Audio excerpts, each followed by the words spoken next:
Assalamu alaikum everyone. I hope you all are fine and enjoying the best of your health at your home.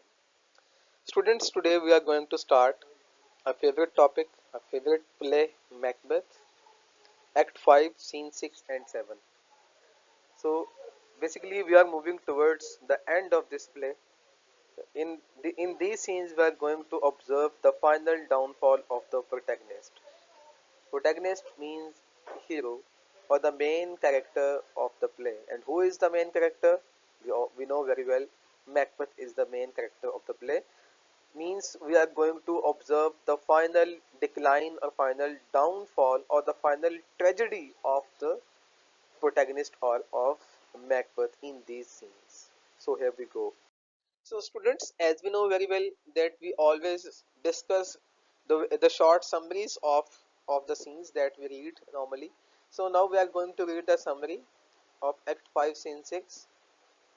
If I read it, the armies of Malcolm, Seward and Macduff have reached Dunsinane under the leafy screens of the branches. Leafy screens means the screens of leaves, means the branches that they put in front of them just to hide themselves, just to hide their identity, just to disguise themselves, thus fulfilling the prophecy of apparitions. What was the apparition? What was the prophecy of apparition? It was Benham Wood has come to Dunsinane. Like, this was the prophecy of which is that Macbeth cannot be harmed until the Benham Woods come to Dunsinane. So this prophecy of the apparition has been fulfilled. The Benham Wood means basically Benham Wood is not moving. What is moving then? The people who have or the soldiers of the army of Malcolm and Macduff and Seward, basically uh, they have put the branches of the trees in front of them. So it seems that the trees are walking. So in this way, the the second prophecy of the apparition has been fulfilled. The second point is they assembled on the plain near Macbeth's castle. Malcolm, one of the Duncan's two sons and thus the legitimate heir to the throne of Scotland, commands the soldiers to throw down the branches they have been carrying.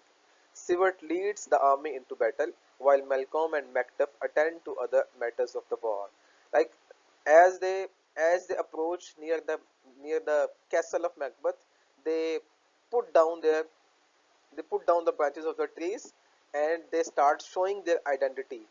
The soldiers start showing their identity so that the people in the castle of Macbeth or the people in Dunsinane or the people of opposite's army, they may they may come to know that yes, they are going to fight with an army of 10,000 soldiers, and that army is led by Malcolm and Macduff. So Malcolm orders the soldiers to Malcolm orders Seward to lead the army or to be the forefrontier, or while Malcolm and Macduff they decided to go to do some other matters of the war, means they have something to do. Like Seward will be fighting with the army of Macbeth, and Malcolm and Macduff they both will go inside the castle to fight with Macbeth himself. Okay, now, now we will discuss some of the important lines of this scene. This scene is very small actually, and this scene consists of almost half page. So there are not so many important quotes or so many important dialogues said by the characters. There are just two important things that I think that is necessary to quote here. The first quote is said by Seward. He says, "Do we but find the tyrant's power tonight? Let us be beaten if we cannot fight." It means Seward, basically Seward is the commander, is one of the commanders of English army led by Macduff and Malcolm. So Seward, as in this scene we come to know that Seward is going to lead the army in the battlefield, and now Seward is telling Malcolm that do we but find the tyrant's power tonight, means we are going to find tyrant. Tyrant means the cruel ruler. And who is the tyrant here? Macbeth is tyrant here. Yes. So they are going to fight with the army of Macbeth. They are going to find the power of Macbeth's army, and they are going to defeat the army. This is the passion that Seward is showing.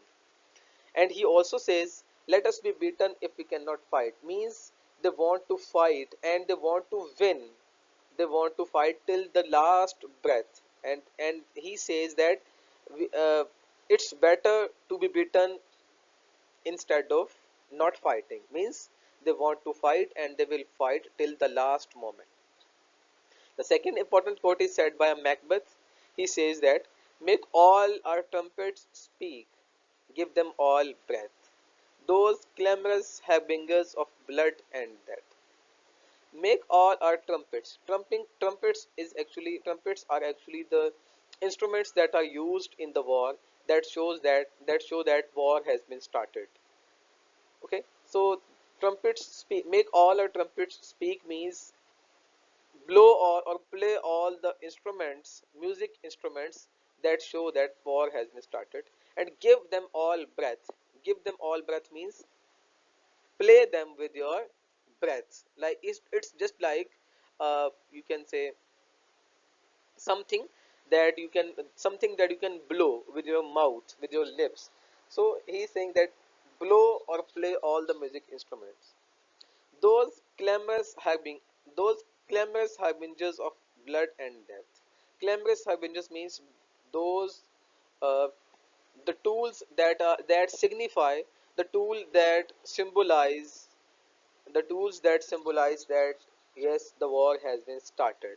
So though they are the tools, and they are the tools of blood and death. What happens in war? Obviously, in war there is always blood and there is always death. So basically, if they are the tools of war, it means they are the tools of blood and death. Now moving towards the summary of Act 5, Scene 7, let me read the first point. Macbeth again thinks of his early conversation with the witches. He hears the approaching soldiers, and even though he knows that they are aware of his location, Macbeth finds hope in the words of the witches. As this scene starts, Macbeth starts thinking about the conversation.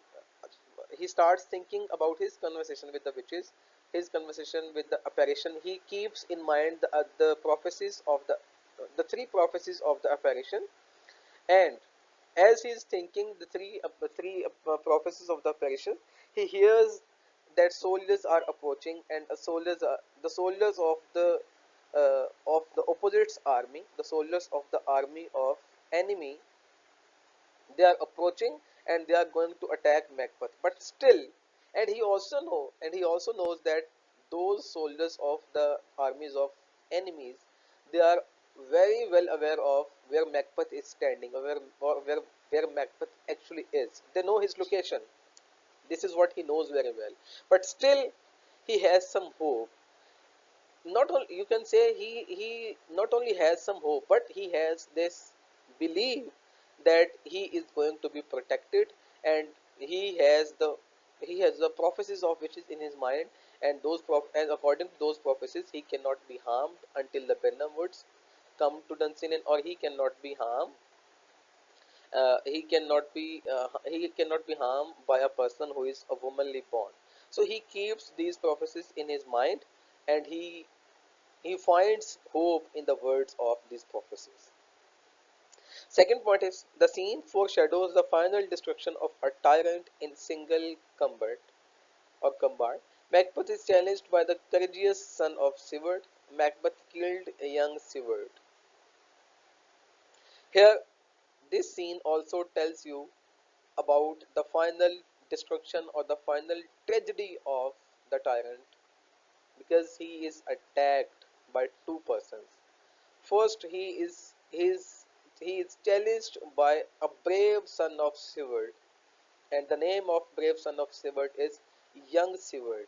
Basically, he is first challenged and then attacked by young Seward, because Seward is not here. Seward is fighting with the army in the battlefield, but inside the palace, young Seward along with Macduff and Malcolm, they are trying to find out Macbeth. So young Seward first approaches Macbeth and he attacks Macbeth, but unfortunately, he is killed by Macbeth because young Seward is not so much experienced as compared to Macbeth. So, Macbeth shows his bravery by killing young Seward, and he also says to young Seward that you are womanly born, that's why you have been killed by my sword. Third point is immediately afterwards, Macduff is seen eagerly seeking out the man who was responsible for the murder of his family.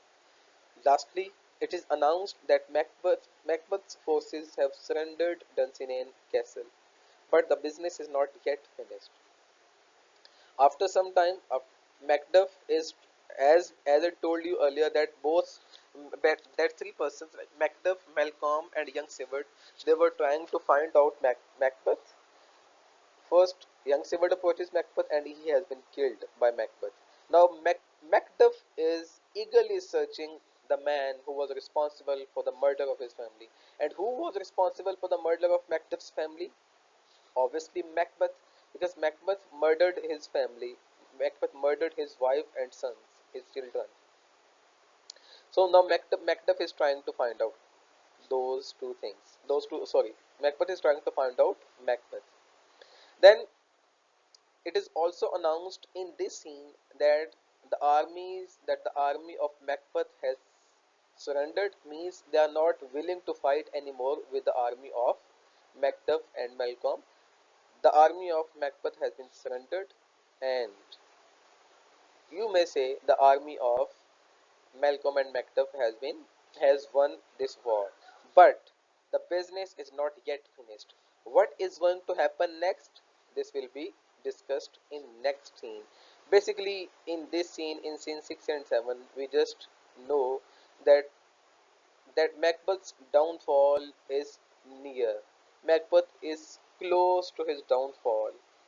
This is what we are observing, because because almost two apparitions have been fulfilled. The first one was Macduff's escape, and the other one was that Brigham Woods has Brigham Woods have come to Dunsinane, or Brigham Woods has come to Macbeth's castle. So these two which these two prophecies have been fulfilled, and yes, Macbeth is sure that he is going to have a downfall, or he is going to have a tragedy, but still he finds hope in the words of the witches. They have tied me to a stake, I cannot fly, but bear like I must fight the course. What's he that was not born of woman? Such a one am I to fear, or none. That way the noise is. Tyrant, show thy face! If thou be slain with no strike of mine, then my wife and children's ghosts will haunt me still. I will not fight with wretched kerns whose arms are hired to bear their staves. I am thou, Macbeth! Or else my sword with an unbattered edge I sheathe again undeeded. There thou should be by this great clatter, one of greatest note seemed rooted. Let me find him fortune, more I ask not.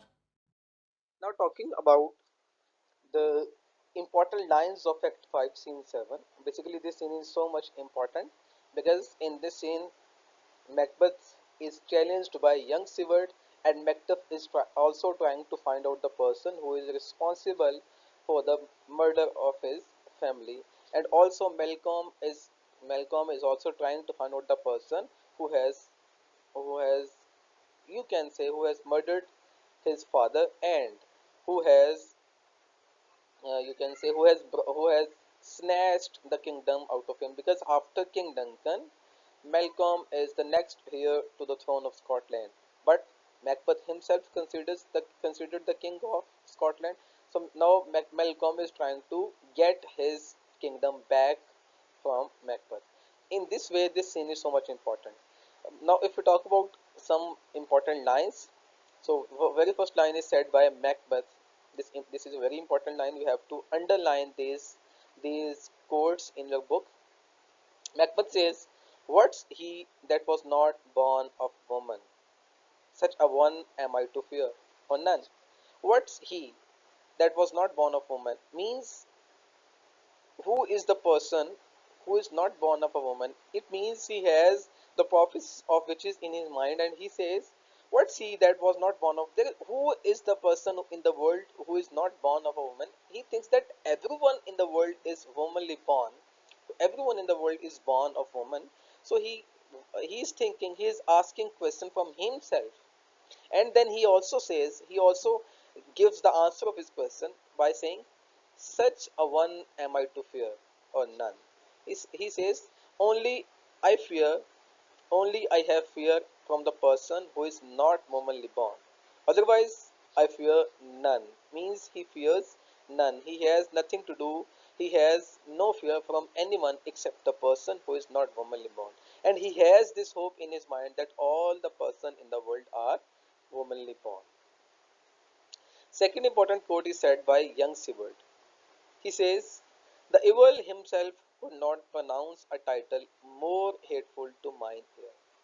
When young Seward comes to, when he comes to, when he comes to, you may say, when he comes to attack Macbeth, when he challenges the authority of Macbeth, when he tries to kill Macbeth, he asks from Macbeth that what is your name? Basically, he wants to confirm that he is going to kill King Macbeth.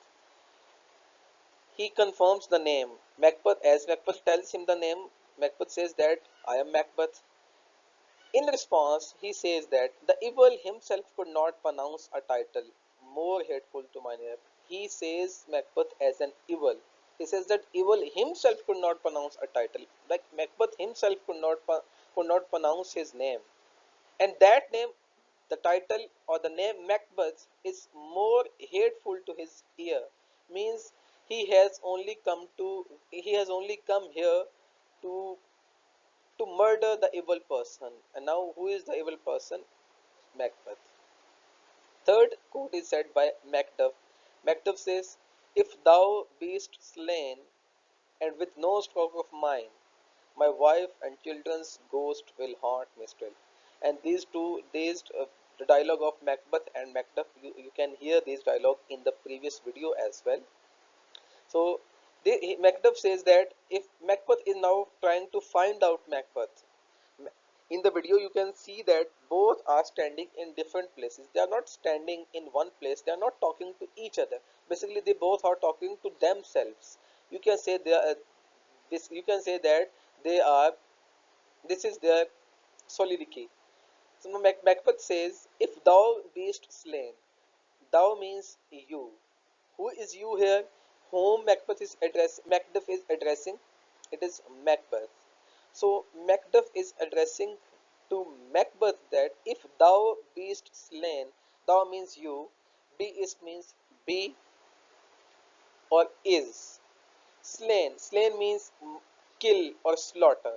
Macduff says that if you are slaughtered or if you are murdered and with no stroke of mine, no stroke means no attack. Like if you are murdered with no attack of mine, like if you are murdered or if you are killed without my attack, or if some other one kills you, my wife and children's ghost will haunt me still. Means my wife and my family's ghost will always haunt me if I don't murder you or if I don't kill you. Means Macduff wants to kill Macbeth by himself because he thinks that Macbeth is responsible for the murder of his family.